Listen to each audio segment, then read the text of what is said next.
मेरा नाम सलोनी है। मेरी शादी को 5 साल हो गए। मेरी शादी के शुरुआती कुछ दिन या ज़्यादा हुआ तो 1 साल तक मेरे पति ने मुझसे प्यार से बात की। घुमाने फिराने ले जाते, सिनेमा दिखाते, मेला प्रदर्शनी ले जाते, मीठी मीठी प्यार भरी बातें करते, यहाँ तक अपनी माँ से भी बहस कर लेते थे। अगर मेरी सास मुझे छोटी छोटी बातों पर टोकती तो राहुल अपनी माँ से कह देते, क्यों छोटी छोटी बातों पर घर की शांति भंग कर रही हो? आपकी लड़की के साथ ससुराल में यही सब हो तो क्या बीतेगी आप पर? यह इस घर की बहू है, नौकरानी नहीं।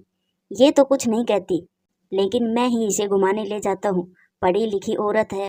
बदलते समय के साथ आप नहीं बदल सकती तो छोटी छोटी बातों पर टोका टाकी कर घर में अशांति ना फैलाएं। सास को लगता होगा कि जोरू का गुलाम है बेटा। वे गुस्से में कुछ दिन तक बात करती तो भी इस तरह जैसे धीरे धीरे बातों से अपना गुस्सा निकाल रही हो। मुझे क्या करना है? तुम खूब घूमो फिरो, लेकिन हद में। आस पड़ोस के घर में भी बहुएं हैं। यह क्या बात हुई? जब भी आया मुंह उठाकर चल दिए, ना किसी से कुछ पूछना, ना बता कर जाना। आखिर घर में बड़े बुजुर्ग भी हैं, उनके मान सम्मान का भी ध्यान रखो। 1 साल के बाद पति के बर्ताव में बदलाव आने लगा। शायद शादी की खुमारी अब तक उतर चुकी थी। पहले यह बहुत कम टोका टाकी करते थे, बाद में बात बात पर टोकने लगे। मेरी कोई बात इन्हें अच्छी नहीं लगती।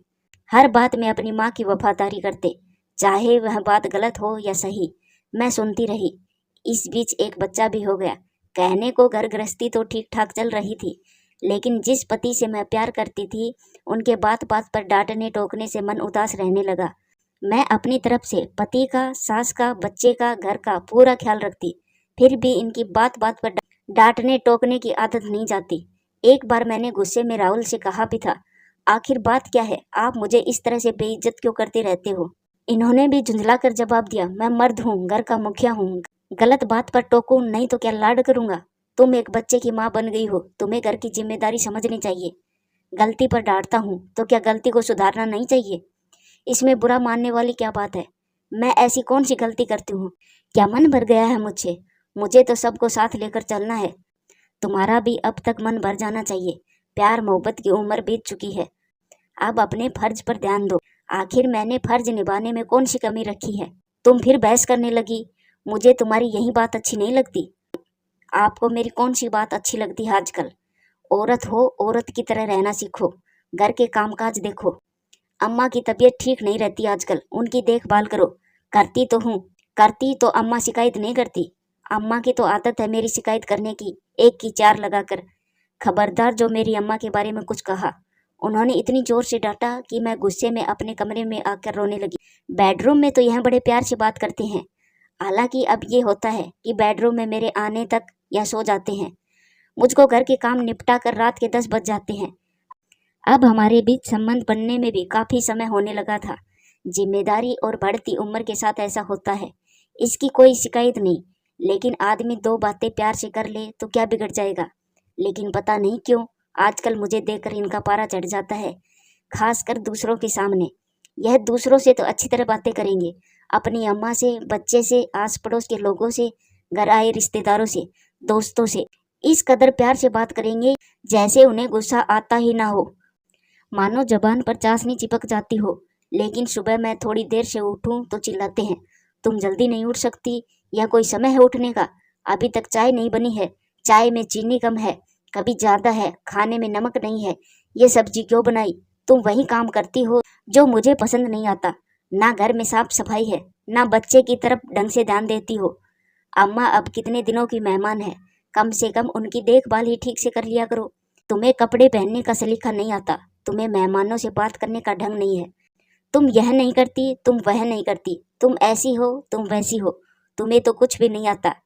मैंने तो अब बहस करना, इनकी बातों पर ध्यान देना ही छोड़ दिया। जो कहना है कहते रहो, मेरा काम है सुनना, सुनती रहती हूँ। लेकिन आखिर कब तक? अकेले में कह दे तो सुन भी लूं। 4 लोगों के सामने टोकना डांटना घोर बेइज्जती है मेरी औरत होने की। पत्नी हूँ, नौकरानी नहीं। एक दिन इनके 4 दोस्त खाने पर आए। इनके कहे मुताबिक मैंने खाना भी बनाया। मैंने अच्छे से परोसा, लेकिन दोस्तों के सामने भी इनका चिल्लाना शुरू हो गया, जरा अपने हाथ पैर तेजी से चलाओ, बैलगाड़ी की तरह काम मत करो। फिर इन्होंने चीख कर कहा, दही कहाँ है? अभी लाई, मैंने अपनी रुलाई रोकते हुए कहा। इनके एक दोस्त ने कहा, क्या दबदबा बना रखा है यार, मैं अगर अपनी पत्नी से इतना कह दूं तो घर में मुसीबत खड़ी हो जाए। दूसरे दोस्त ने इनकी हिम्मत बढ़ाते हुए कहा, वाकई सही मायने में तुम हो असली मर्द, औरत को ज्यादा सिर पर नहीं चढ़ाना चाहिए। मैं अंदर रसोई में सब सुन रही थी। जी तो चाहता था कि सारा सामान उठाकर फेंक दूं, इन्हें और इनके दोस्तों को जमकर लताड़ लगाऊं, लेकिन चुप ही रही। पर मैंने भी मन ही मन में तय कर लिया था कि अपनी बेइज्जती का बदला तो लेकर रहूंगी, लेकिन बहस से चीख कर चिल्लाकर घर का माहौल बिगाड़ कर नहीं। मैं इन्हें बताऊंगी कि औरत कैसे शर्मिंदा कर सकती है, कैसे हरा सकती है, कैसे तुम्हारे मर्द होने का अहंकार तोड़ सकती है। खाना खा रहे दोस्तों के बीच में दही रखने गई, तभी मेरा बेटा वहां आ गया खेलते हुए।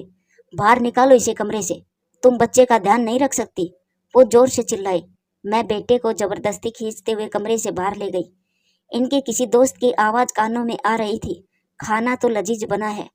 इन्होंने मुंह बिचकाते हुए जवाब दिया, खाना तो प्रिया बनाती थी, पहले मेरी उसी से शादी होने वाली थी, सगाई तक हो गई थी।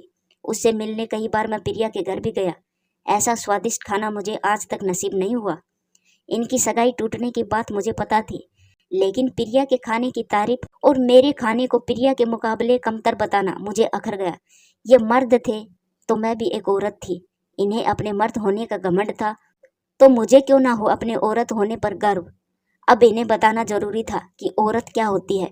100 सुनार की एक लोहार की कहावत को सच साबित करने का समय आ गया था। इनका ये जुमला कि मर्द बने रहने के लिए औरत को दुत्कारते रहना जरूरी है, तभी घर भी घर बना रहता है, तभी सब ठीक रहते हैं।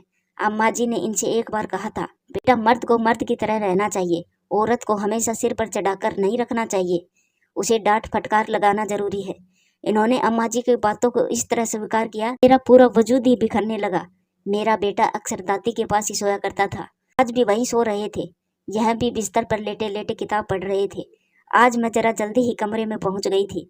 मैं गाउन पहनकर सोती थी, कपड़े बाथरूम में बदलती थी, लेकिन आज मैंने कमरे में जाकर साड़ी उतारी। मैंने तिरछी नजरों से इनकी तरफ देखा। साड़ी बदलते ही इनका ध्यान मेरे बदन की तरफ हुआ। पहले तो इन्होंने आदत के मुताबिक मुझे टोका, ये जगह है क्या कपड़े बदलने की? मैंने भी कह दिया, यहाँ पर आपके अलावा और कौन है, आपसे कैसे पर्दा। यह कुछ कहते इससे पहले ही मैंने अपने बाकी कपड़े भी उतार दिए। अब मैं छोटे कपड़े में थी। मैंने पहनने के लिए गाउन उठाया, लेकिन अब इनके सब्र का बांध टूट चुका था। इन्होंने प्यार से मुझे अपनी ओर खींचते हुए कहा, बहुत दिन हो गए हैं तुम्हें प्यार किए हुए, आज इस रूप में देखकर सब्र नहीं होता। इसके बाद कमरे में हम दोनों एक हो गए। अलग होते ही मैं एक तरफ मुंह फेर कर लेट गई।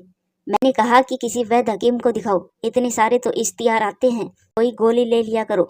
यह दुम दबाते पालतू कुत्ते की तरह दबी आवाज में बोले, क्यों तुम खुश नहीं हुई क्या, कुछ कमी रह गई क्या?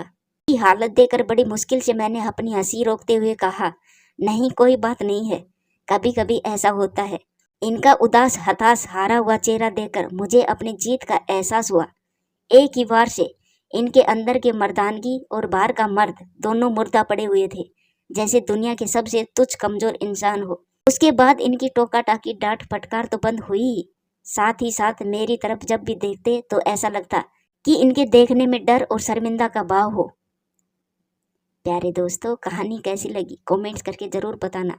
आपका धन्यवाद।